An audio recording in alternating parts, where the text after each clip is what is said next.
When you know that somebody's going to come help you if you're in trouble, that knowledge gives you hope.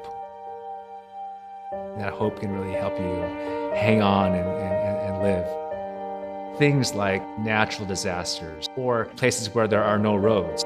Even the most capable of off-road vehicles can get stuck. What if we can combine robotics with the car, and so that the car could walk and go places where a traditional car could not go?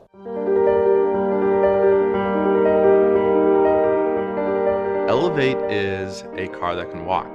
There's actually a lot of situations where right now vehicles meet their match based on current wheel and tire and suspension system capabilities, and we just want to go beyond that.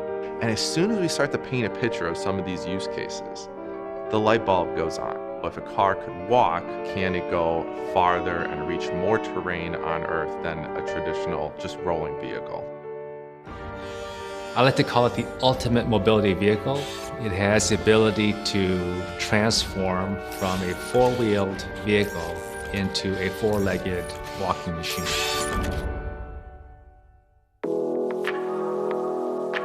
The mission of Cradle is to be the hub of innovation for Hyundai Motor Group. This hub is actually a network of offices to help facilitate and be the catalyst to accelerate the adoption and the use of technology, helping Hyundai transform from an automotive-centric manufacturing group to one that's about smart mobility, smart transportation.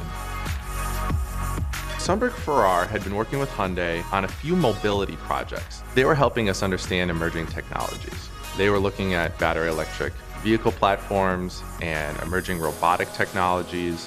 They came to us and said, we're just interested in this idea of a car that could just go beyond standard limitations, go anywhere. And so the question started to become, why do you need this? Why do you need a car that could walk? One of the use cases is in search and rescue. We wanted to have the ability for the interior seats of the vehicle transform from a seat into a stretcher that can be used by the rescuers to lift and carry a person back into the vehicle. We wanted something that was both lightweight as well as structurally stiff, and on top of that, cost-effective.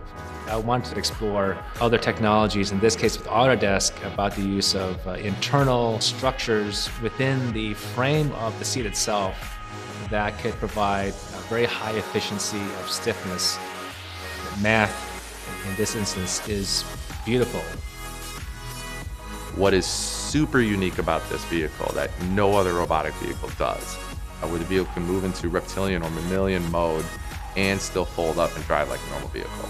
So we need to create lightweight legs that are strong and robust, can handle the torque of the electric motors we're using, and try and lightweight the package. And we've used some Autodesk generative practices on that. Yeah, generative design really allows us to tackle complex problems that would take somebody probably a lot more time that they have to go through different analysis. So I think it's a mind multiplier, I like to call it.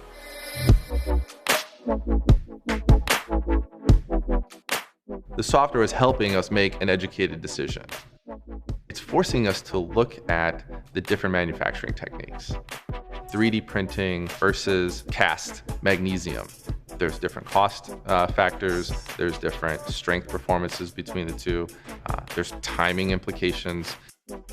As a car designer, the part that excites me about generative design is the change in my kind of mental focus from subtractive methods to this growing mentality. I'm growing CAD data. It's a different way of seeing a sculpture created in CAD.